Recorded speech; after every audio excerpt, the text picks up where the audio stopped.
Class 10 দশম শ্রেণী lecture 4 class 10 general ম্যাথের আমরা এ পর্যন্ত 3টা ক্লাস করছি। কয়টা ক্লাস? 3টা ক্লাস। লেকচার 1 এবং লেকচার 2তে আমরা পড়ছি 16.3। লেকচার 3তে আমরা পড়ছি 16.4-এর কিছু বেসিক ক্লাস আর দু একটা অঙ্ক। আজকে হলো জেনারেল ম্যাথের ক্লাস 10-এর লেকচার 4। লেকচার 4-এ আমরা 16.4-এর বাকি অঙ্কগুলো দেখব। ক্লিয়ার? তাকাও। 16.4-এর প্রথমে বইয়ের 11 নম্বর অঙ্ক, খুবই ইম্পর্টেন্ট। এই আমার হাতে একটা আয়তাকার কাঠের বাক্স।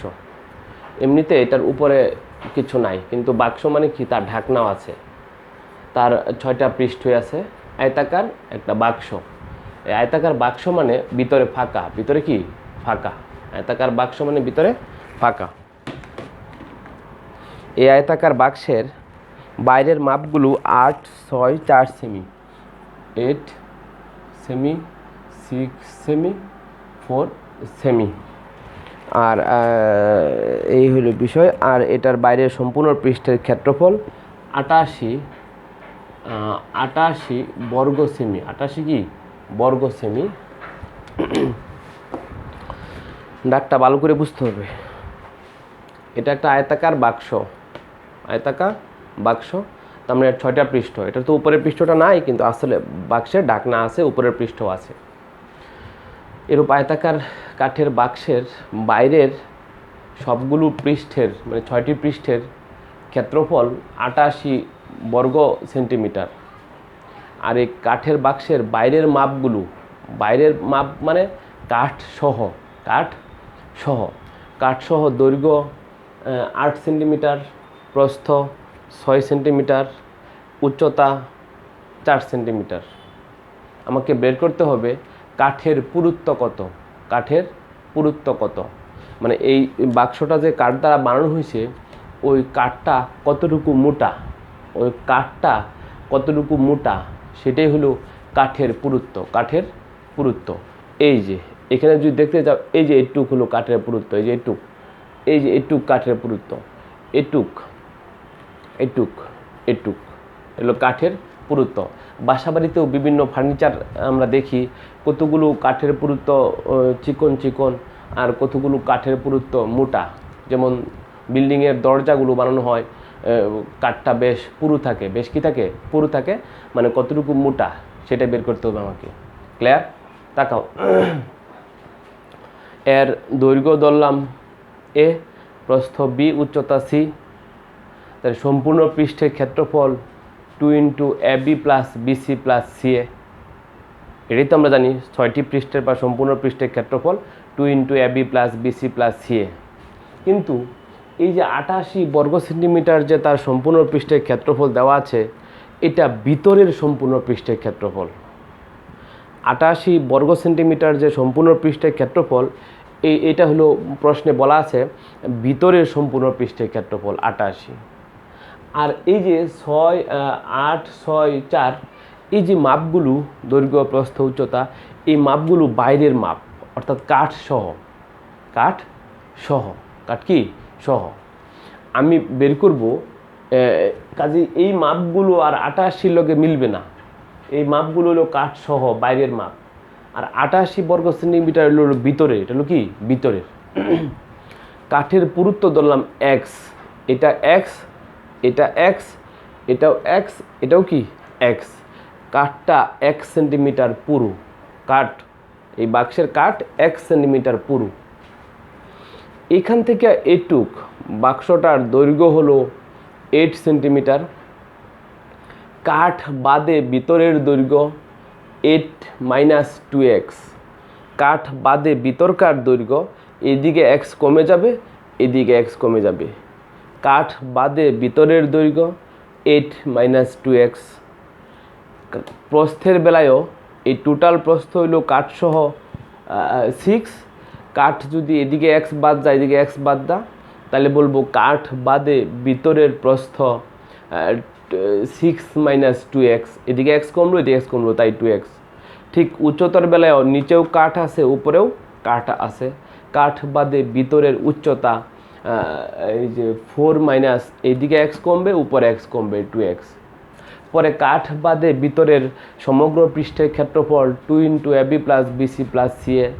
প্রশ্ন মতে এইটা সমানই 88।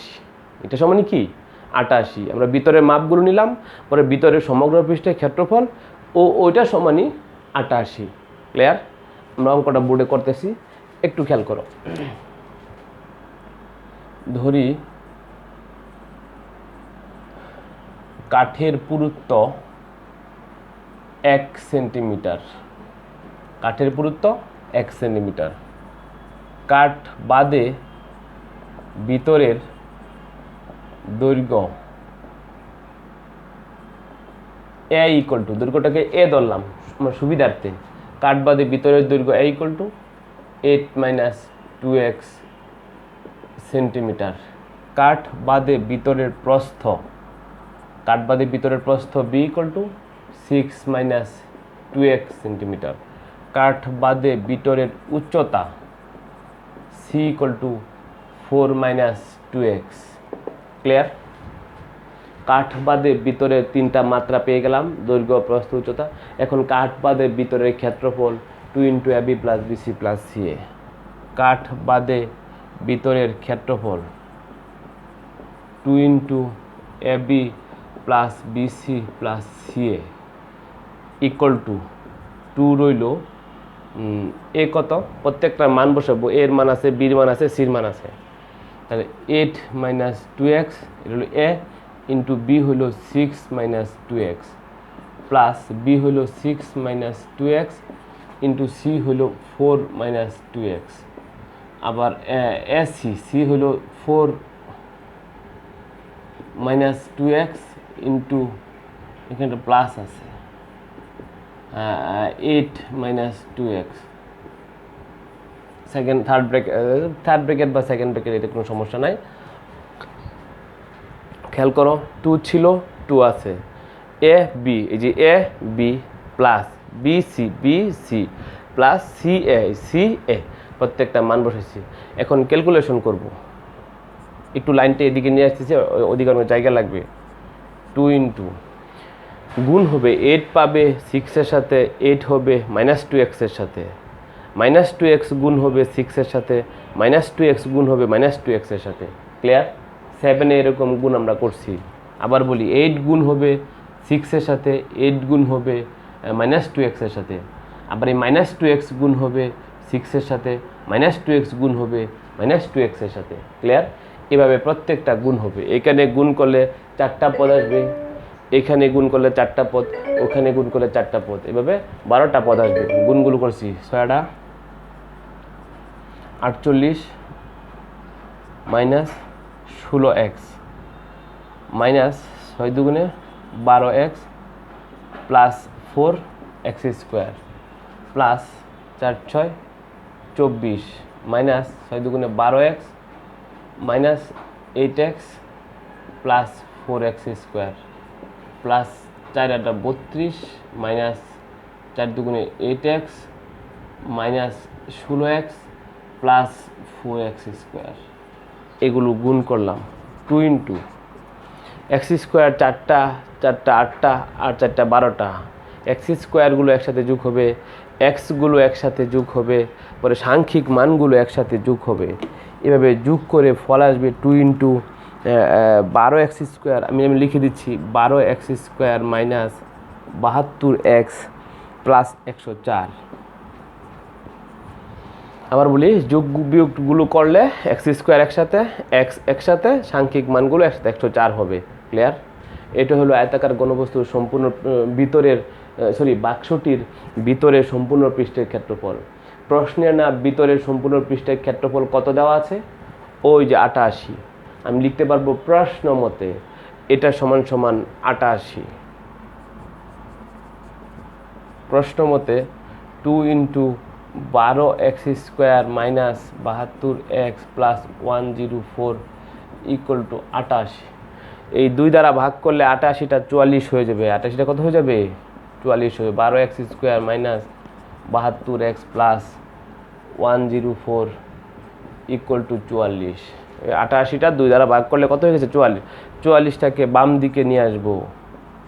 12x square minus 72x plus 104 থেকে 44 চলে গেলে একবার লিখে ফেললাম 60 ইকুয়াল টু 0।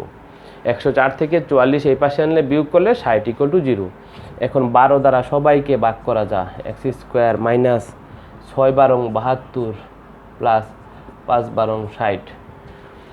এটাকে মিডল টার্ম করলে 5 একে 5, 5 আর 1 6, 5 একে 5, 5 আর 1 6, x square minus x minus 5x plus 5 equal to 0।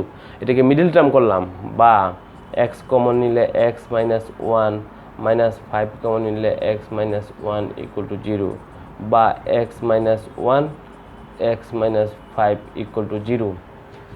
আমরা লিখতে পারি x মাইনাস 1 সমান সমান 0, x মাইনাস 5 সমান সমান 0, x মাইনাস 1 সমান সমান 0, x ইকুয়াল টু 1।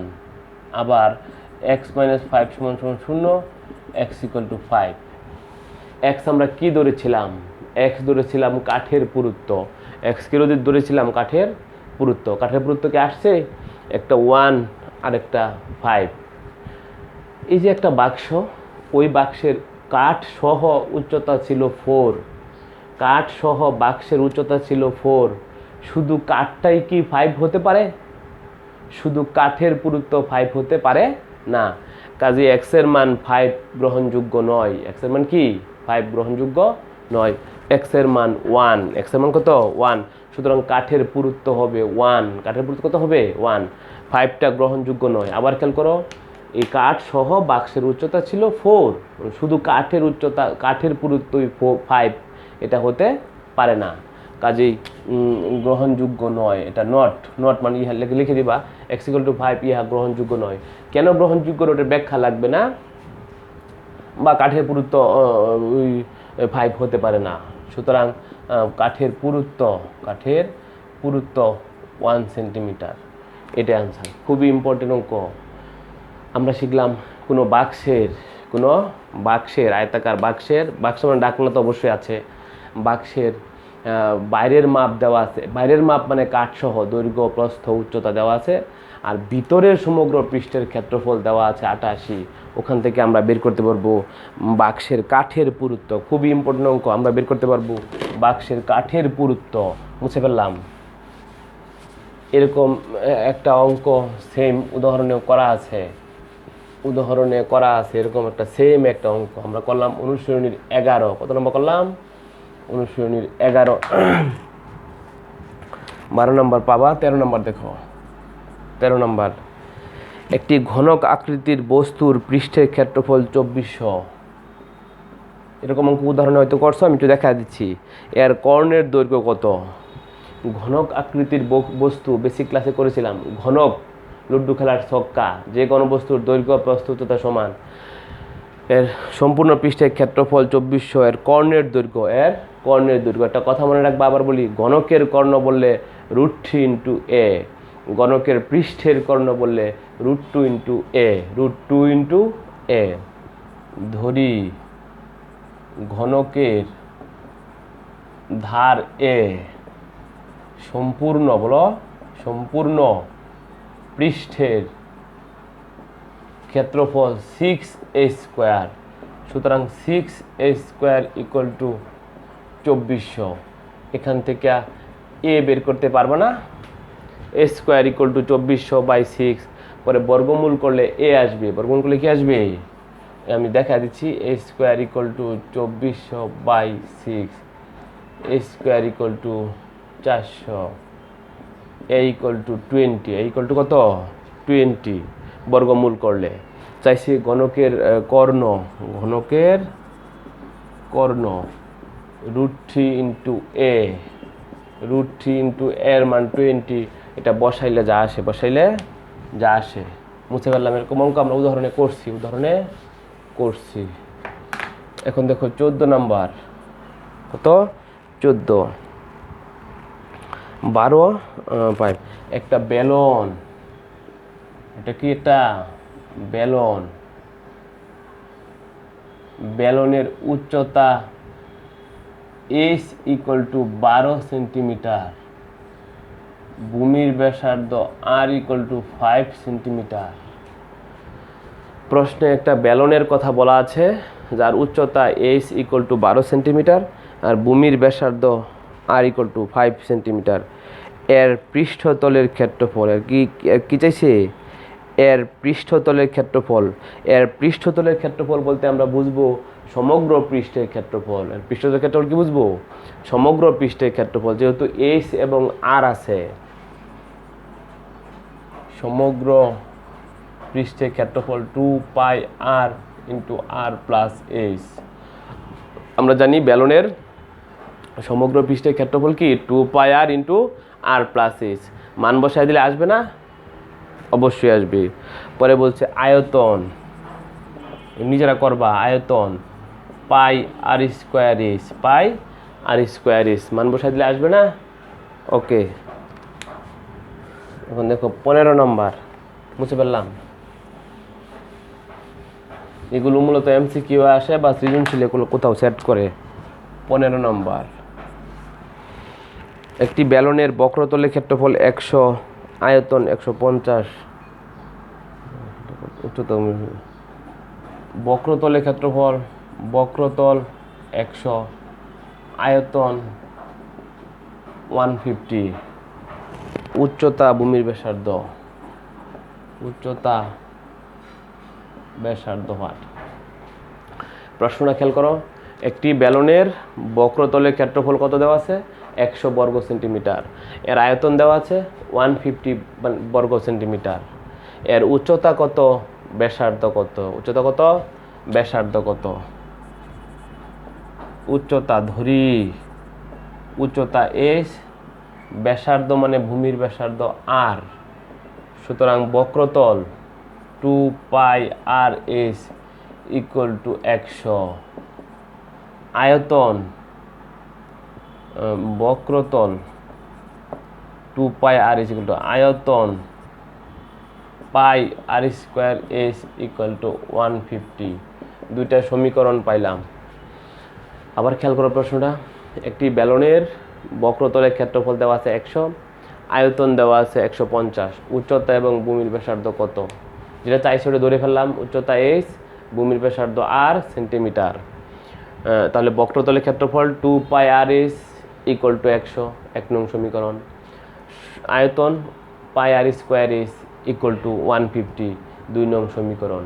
এই দুটি সমীকরণ সমাধান করে আমরা h এবং r পাবো, h এবং r পাবো। যেভাবে ইচ্ছা সেভাবেই সমাধান করতে পারো। আমি ভাগ করি 2 নংকে 1 নং দ্বারা ভাগ করি। 2 নং যে r এর পাওয়ার যে বড় বা বড় সংখ্যা, তাই তুমি যদি 1 নংকে 2 নং দ্বারা ভাগ করো তবু হবে, কোনো অসুবিধা নাই। এরকম সমীকরণ ভাগের নিয়ম হলো বামে বামে ভাগ, ডানে ডানে ভাগ। এরকম সমীকরণের উভয় পক্ষে যোগ বিয়োগ গুণ ভাগ করার নিয়ম হলো বামে বামে যা থাকবে তারা ভাগ হবে, ডানে ডানে যারা থাকবে তারা ভাগ হবে। তাহলে pi R square h by 2πr/h equal to 150/100, বা h কাটা, পাই পাই কাটা, উপরে একটা r, নিচে থাকবে 2। এগুলো 50 দা কাটাকাটি করলে নিচে উপরে 3, নিচে 2, এই 2 কাটা যা, r ইকুয়াল টু 3। এই তো পাই গেছি ভূমির ব্যাসার্ধ। আর এর মান 1 নংয়ে বসায় দিব। আর এর মান 1 নংয়ে বসাই, আর এর মান 1 নংয়ে বসাই। আর এর মানটা কোথায় বসাই? 1 নংয়ে। তাহলে h পাই যাব 2πr/h equal two 100, h equal to 100/2πr। 100 তো আছেই, 2 তো 2ই, পায়ের মান 3.1416, আর আর এর মান কত পাইছি? 3। বসাইলে h আসবে। এভাবে একটি ব্যালনের বক্রতলের ক্ষেত্রফল 100 আর আয়তন 150 বর্গ সেন্টিমিটার দেওয়া থাকলে আমরা ওই ব্যালনের ভূমির ব্যাসার্ধ এবং উচ্চতা বের করতে পারবো। ক্লিয়ার? মুছে ফেললাম।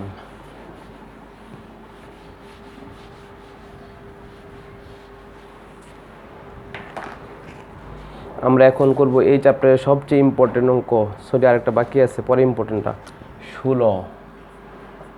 16 নাম্বার, একটি সমবৃত্ত ভূমিক সিলিন্ডারের বক্রতলের ক্ষেত্রফল 4400 পাইবা, তারপর আমি দেখাই দিচ্ছি। বক্রতল 4400, উচ্চতা 30, উচ্চতা 30, বক্রতল 4400, উচ্চতা 30, সমগ্রতল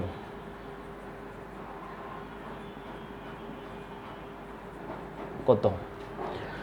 প্রশ্নটা খেয়াল করো। একটি ব্যালনের বক্রতলের ক্ষেত্রফল 4400 দেওয়া আছে, উচ্চতা দেওয়া আছে 30, সমগ্রতল কত? উচ্চতা h = 30, ব্যাসার্ধ মানে ভূমির ব্যাসার্ধ r সেন্টিমিটার। সুতরাং বক্রতল মানে বক্রতলের ক্ষেত্রফল 2πr/h = 4400 কত? 4400। এখানে আমি আর বের করতে পারবো 4400/2πh। এস এর মান কত? 30। এস এর মান কত? 30। বসায় দেয়া ভাগ করলে আমরা আর এর মান পাওয়া যাব। কি পাওয়া যাব? আর এর মান পাওয়া যাব। পরে কি না চাইছে? সমগ্রতল। কি চাইছে? সমগ্রতল মানে সমগ্রতলের ক্ষেত্রফল 2πr × r + a। সূত্রগুলো মুখস্থ করতে হবে, যদি ভুলে যাও তাহলে পরীক্ষায় অঙ্ক পারবে না। আবার বলতেছি, বক্রতল দেওয়া, উচ্চতা দেওয়া, ব্যালনের সমগ্রতলের ক্ষেত্রফল বের করতে হবে। উচ্চতা ধরলাম h, ব্যাসার্ধ ধরলাম r, বক্রতল 2πr/h = 4400। এখান থেকে আমি h মান বসায় দেয়া r এর মান বের করতে পারবো। পরে সমগ্রতলের ক্ষেত্রফল 2πr × r + h। এখন আর এর মান আছে, h এর মান আছে, বসায় দিলে মান আসবে। এখন দেখো 17 নাম্বার, এই চ্যাপ্টারে খুবই ইম্পর্টেন্ট অঙ্ক পরীক্ষা আসে। এই 16.4-এর দুইটা অঙ্ক খুবই ইম্পর্টেন্ট। একটা হলো এখন যে করব 17 নাম্বার, আর এটা হলো আগে যে করলাম ওই যে বাক্সের কাঠের পুরুত্ব। আর এখন যে অঙ্কটা করব সেটাও ব্যালন নিয়ে, এটা খুবই ইম্পর্টেন্ট 17 নাম্বার, খুবই ইম্পর্টেন্ট, একটু মনোযোগ দিতে হবে।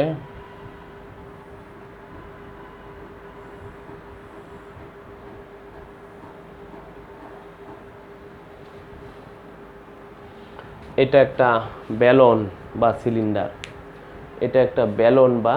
সিলিন্ডার, আমি একটা বিষয় দেখাতে চাচ্ছি। এটা একটা ব্যালন বা সিলিন্ডার, তোমরা খেয়াল করো ভালো করে। একটা ছবি আঁকছি, ওটা একটা ব্যালন বা সিলিন্ডার। ব্যালন বা কি? সিলিন্ডার। এই যে আমার হাতে এটা একটা ব্যালন বা কি? সিলিন্ডার বানাইলাম। এই ব্যালন বা সিলিন্ডারের এটা হলো মানে একটা পাইপ, মূলত প্লাস্টিকের বা যে কোনো লোহার পাইপ। এই যে এটাকে বলে লোহার পুরুত্ব। এটা যদি লোহার পাইপ হয়, এই যে মোটাটা দেখতেছো, এই যে এটাকে বলে লোহার পুরুত্ব। এটাকে বলে কি? লোহার পুরুত্ব। এই পাইপের আয়তন দুইটা সিস্টেম আছে। একটা হলো লোহা সহ আয়তন হতে পারে, অথবা লোহা ছাড়া ভিতরের যে জায়গাটা দেখতেছো ফাঁকা জায়গাটার আয়তন। আবার বলতেছি, এটা একটা লোহার পাইপ বা ব্যালন, এটা লোহা দ্বারা তৈরি। এই যে আমি ধরছি এইভাবে হাতে, এই যে এটা হলো লোহার পুরুত্ব। লোহাটা কতটুকু মোটা। এই পাইপের আয়তন দুইটা সিস্টেম আছে। একটা হলো লোহা সহ পাইপের আয়তন, আর একটা হলো লোহা বাদ দিলে ভিতরে যে ফাঁকা জায়গাটার আয়তন। আমি যদি কোনোভাবে লোহা সহ আয়তন পাই, ভিতরে ফাঁকা জায়গার আয়তন পাই, তাহলে লোহা সহ আয়তন থেকে ভিতরে ফাঁকা জায়গার একটা আয়তন যদি আমরা বাদ দেই, আমি পাবো লোহার আয়তন। লোহার আয়তন। আবার খেয়াল করো 17 নম্বর অঙ্কটা খুব ইম্পর্টেন্ট। একটা পাইপ লোহা দ্বারা তৈরি। এই যে ভিতরের জায়গাটুকুকে দেখতেছো বৃত্তাকার, এরকম দেখাইতেছি, এটাকে বলে অন্তব্যাস মানে ভিতরের ব্যাস, অর্ধেক করলে ব্যাসার্ধ। আর যদি পুরোটা নেই, আমার আঙ্গুলটা কীভাবে ধরছি, এবার পুরোটা নেই, এখান থেকে একটু পুরোটা নেই, এটাকে বলে বহিঃব্যাস। এটাকে কী বলে? বহিঃব্যাস। বহিঃব্যাস মানে লোহা সহ ব্যাস, দুইটা ভাগ করলে ব্যাসার্ধ, দুই করলে ব্যাসার্ধ। উচ্চতা তো একই হবে, উচ্চতা কী হবে? একই হবে। উচ্চতা কী হবে? একই হবে। এই পাইপের লোহাটা আমি দেখাই না এখনো, এখন দেখাচ্ছি। সাইডে যে দিলাম যে এটাকে মনে করো লোহা, একটু কি লোহা, এই যে লোহা, লোহা সহ এইটা হইলো, এই ব্যাসটা হইলো তোমার 14 সেন্টিমিটার। লোহা সহ ব্যাসটা কত? 14 সেন্টিমিটার। দেখাচ্ছি, এটা সরাসরি ডাইরেক্ট মান না হলে মিলবে না। লোহা সহ ব্যাস হলো 14 সেন্টিমিটার। 14 সেন্টিমিটার। এই যে খেয়াল করো ভিতরেরটা, এই ভিতরের জায়গাটুকুর ব্যাস হলো 12 সেন্টিমিটার। অর্থাৎ লোহা বহিঃব্যাস 14 সেন্টিমিটার লোহা সহ, অন্তঃব্যাস 12 সেন্টিমিটার, মানে লোহা বাদে, লোহা বাদে। এই পাইপের উচ্চতা 5 মিটার। উচ্চতা কি? 5 মিটার। এই পাইপের উচ্চতা 5 মিটার। পাইপের উচ্চতা কি? 5 মিটার। ক্লিয়ার বিষয়টা? খেয়াল করো, এই দুটা ব্যাস দেওয়া আছে সেন্টিমিটারে, উচ্চতাটা দেওয়া আছে মিটারে। কিসে দেওয়া আছে? মিটারে। তাহলে উচ্চতা মিটারটাকে আমি সেন্টিতে নিয়ে নিব। কিস নিয়ে নিব? সেন্টিতে নিয়ে নিব। তাহলে সব সেন্টি হয়ে যাবে।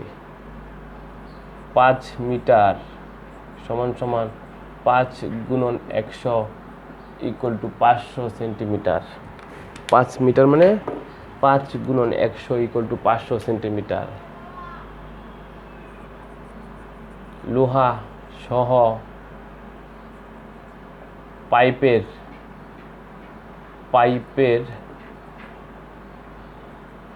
ব্যাসার্ধ, লোহা সহ পাইপের ব্যাসার্ধ 14/2 ইকুয়াল টু 7 সেন্টিমিটার। লোহা বাদে পাইপের ব্যাসার্ধ 12/2 ইকুয়াল টু 6 সেন্টিমিটার। তাইলে লোহা সহ পাইপের আয়তন পাই আর স্কোয়ার এস, পাই আর স্কোয়ার এস। আর কত ব্যাসার্ধ? 7 স্কোয়ার। উচ্চতা লিখে নেই, উচ্চতা এস ইকুয়াল টু, উচ্চতা S equal to 5 metre, 500 centimetre. 500 equal to, সূত্রটা একবার লিখে নেই, তোমাদের বুঝতে সুবিধা হবে।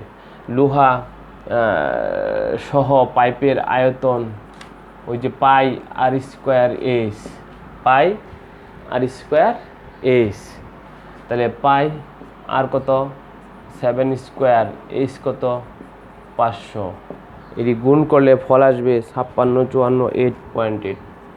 56, 54, 8.8 ঘন সেন্টিমিটার। লোহা বাদে পাইপের আয়তন পাই আর স্কোয়ার এস। ছোট তো একটাই, পাই আর স্কোয়ার এস। পাই তো পাই, আর কত? আর এর মান 6। আর মান কত এখন? 6। আর উচ্চতা সেম, উচ্চতা কত? সেম, 500। এটা ফল আসে 76, 96, 9.2। 76, 96, 9.2 ঘন সেন্টিমিটার। আমি পাইপের লোহা সহ আয়তন পাইলাম, লোহা বাদে আয়তন পাইলাম। আমি বলছিলাম লোহা সহ আয়তন থেকে লোহা বাদে ভিতরের ফাঁকা জায়গার আয়তন বাদ দিলে আমরা পাবো পাইপে ব্যবহৃত লোহার আয়তন। পাইপে ব্যবহৃত লোহার আয়তন, লোহার আয়তন এটা মাইনাস করতে হবে। 5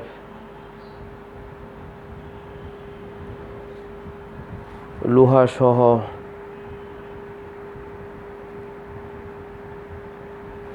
একটু মানগুলা ভুল লিখছি।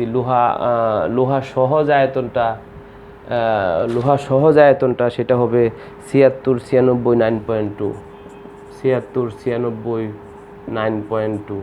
লোহা বাদে যে আয়তনটা হবে ওটা আগেরটা 56 54 8, 56 54 8.8।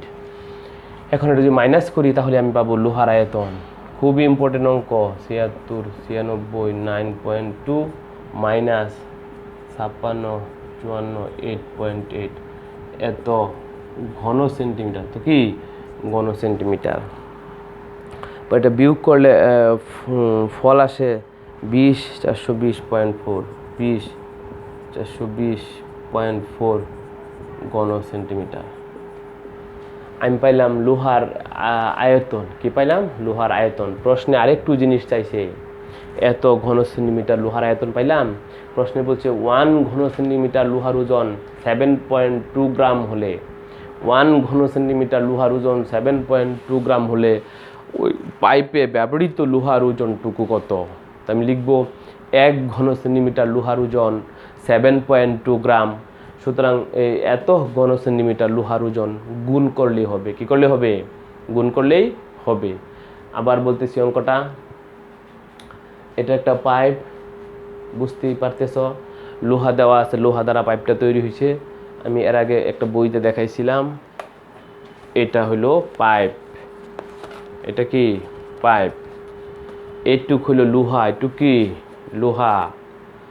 এখানে প্রশ্নে বলা আছে লোহা সহ ব্যাস 14, লোহা বাদে ব্যাস, লোহা সহ মানে এটুক, লোহা বাদে মানে ভিতরের ফাঁকা জায়গাটা, লোহা বাদে মানে ভিতরের ফাঁকা জায়গাটা ব্যাস, 2 দ্বারা ভাগ করলে ব্যাসার্ধ।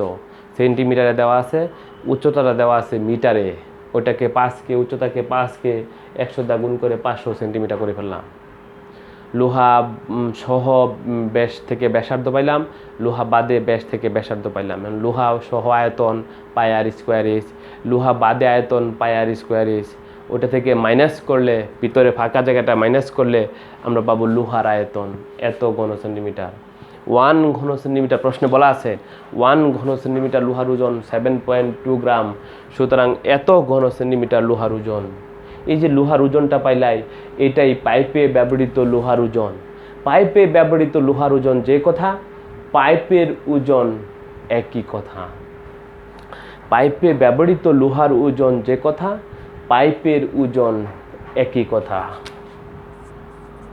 লোহার লিখে নিবা, যেহেতু 1 ঘন সেন্টিমিটার লোহার ওজন 7.2 গ্রাম, আমি লিখলাম না, লোহার ওজন 20 420.4 ইন্টু 7.2 গ্রাম, 7.2 গ্রাম, এটা গুণ করলে ফল হয় 147 026 147 026.88 গ্রাম।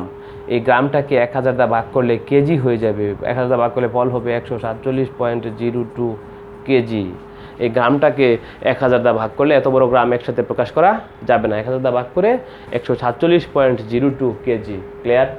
16.4 মোটামুটি ক্লাস শেষ, 16.4 মোটামুটি ক্লাস শেষ। যে কোনো প্রশ্ন বা বোর্ডের সৃজনশীল দেখলে এখন পারার কথা আশা করি। HW লিখে নাও, 16.কত 16.4 16.4 HW লিখে নাও সবাই। 4 11 13 14 16 17, 11 13 14 16 17, উদাহরণ 31, উদাহরণ কত 31। এই হলো এই পরিমিতি অংশ মোটামুটি শেষ, পরিমিতি অংশ মোটামুটি শেষ। ওকে, থ্যাংক ইউ ভেরি মাচ।